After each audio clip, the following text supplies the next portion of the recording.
রাত ঠিক 12টা। চারিদিকে এমন নীরবতা যেন পৃথিবীর সব শব্দ হঠাৎ করেই হারিয়ে গেছে। লোকমুখে প্রচলিত আছে বাংলাদেশের এক প্রত্যন্ত গ্রামের পাশে একটি পুরনো বাঁশঝাড় আছে। সূর্য ডুবে যাওয়ার পর কেউ সেখানে যায় না, কারণ যারা গেছে তারা অনেকেই ফিরে এসেছে, কিন্তু তারা আর আগের মতো ছিল না। আজ আমি আপনাদের শোনাবো সেই কথিত ঘটনার ভয়ঙ্কর কাহিনী। ওয়েলকাম দর্শকবৃন্দ, আমি কাঞ্চন আছি আপনাদের সাথে। আপনারা শুনছেন প্রেতাত্মা ফাইলস। ভয় দৌড়াবে শিরায় শিরায়। ভিডিওটি শেষ পর্যন্ত দেখুন, কারণ শেষের ঘটনাটি আজও অনেকের কাছে রহস্য। 2021 সালের বর্ষাকাল। রাকিব নামে 26 বছরের এক যুবক শহর থেকে নিজের গ্রামে ফিরছিল। শেষ বাস মিস হয়ে যাওয়ায় তাকে মোটরসাইকেলে গ্রামের রাস্তা ধরতে হয়। এক বৃদ্ধ চায়ের দোকানদার তাকে বললেন, বাবা, বাজারের রাস্তা দিয়ে যেও না, একটু ঘুরে গেলেও নিরাপদ। রাকিব হেসে বলল, ভূতের ভয় আমি পাই না চাচা। বৃদ্ধ শুধু একটি দীর্ঘশ্বাস ফেললেন।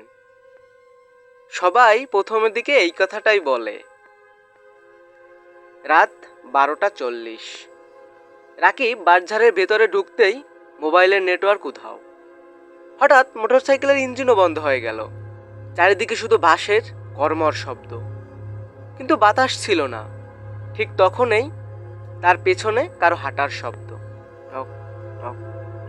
সে পেছনে তাকালো, কেউ নেই। আবার সামনে হাঁটতেই একই শব্দ, এবার যেন আরো কাছে। রাকিব মোবাইলের টর্চ জ্বালালো। দূরে বাঁশের ফাঁকে সাদা কাপড় পরা একটা মানুষের মতো অবয়ব দাঁড়িয়ে আছে। মুখ দেখা যাচ্ছে না, শুধু স্থির হয়ে তাকিয়ে আছে।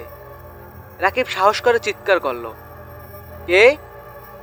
কোনো উত্তর নেই।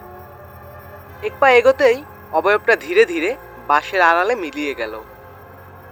সে দৌড়ে সেখানে পৌঁছে দেখলো, কই, কেউ নেই তো।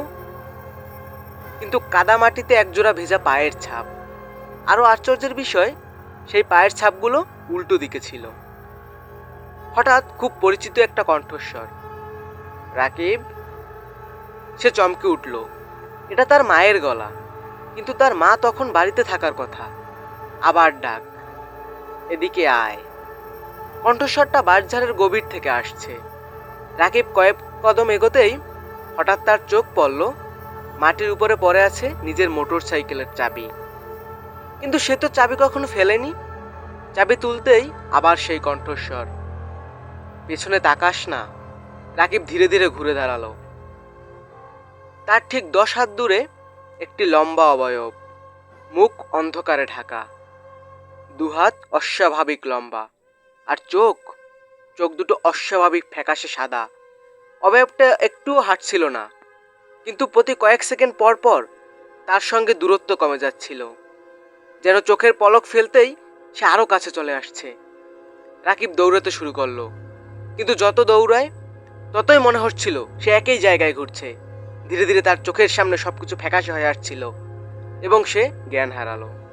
ভোরে গ্রামের কয়েকজন মানুষ বাঁশঝাড়ের পাশে রাকিবকে অজ্ঞান অবস্থায় খুঁজে পায়।